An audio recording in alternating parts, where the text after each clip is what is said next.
ប្រសិនបើអ្នកចង់ស្រកគីឡូក្នុងឆ្នាំ2025អ្នកគួរតែញ៉ាំអាហារចំនួន5មុខនេះចូលទៅក្នុងរបបអាហារ3ពេលរបស់យើងចាទី1គឺ blueberry ដែលមានកាឡូរីទាបសម្បូរទៅដោយសារធាតុប្រឆាំងអុកស៊ីតកម្ម fiber ល្អសម្រាប់សុខភាពហើយយើងអាចញ៉ាំជាអាហារសម្រន់ឬក៏បន្ថែមជាអាហារពេលព្រឹកឬក៏ជំនួសជាអាហារពេលល្ងាចរបស់យើងបានចាទី2គឺផ្លែបឺគឺជាស្ដេចផ្លែឈើហើយសម្រាប់អ្នកសម្រក់គីឡូគឺល្អខ្លាំងមែនទែនដែលសម្បូរទៅដោយកាកសរសៃមានសន្ទុះជាតិស្ករទាបសម្បូរទៅដោយ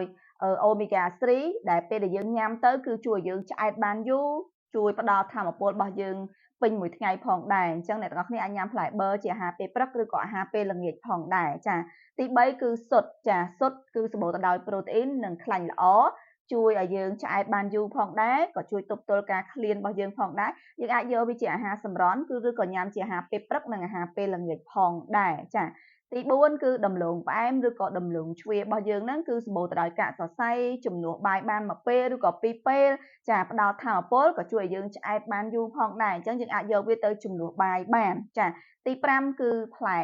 ប៉ោមចាផ្លែប៉ោមក៏យើងអាចញ៉ាំជាអាហារពេលព្រឹកឬក៏អាហារពេលល្ងាចផងដែរក្នុងមួយថ្ងៃមួយផ្លែឬក៏ពីរផ្លែទៅសម្បូរទៅដោយកាកសរសៃនិងជាតិទឹកជួយឲ្យយើងឆ្អែតបានយូរផងដែរបងប្អូនទាំងអស់គ្នាអាចយកផ្លែប៉ោមញ៉ាំជាអាហារពេលព្រឹកប្រចាំថ្ងៃរយៈពេល1សប្តាហ៍បងប្អូនទាំងអស់គ្នានឹងឃើញលទ្ធផលហើយអ្នកទាំងអស់គ្នាអនុវត្តបានលទ្ធផលយ៉ាងណាជួយ comment ប្រាប់ខ្ញុំផងណាបងប្អូនជួយ share វីដេអូនេះទៅកាន់មិត្តភ័ក្តិដែលចង់ស្រកគីឡូហើយមានសំណួរអីអាច comment នៅក្នុងនេះ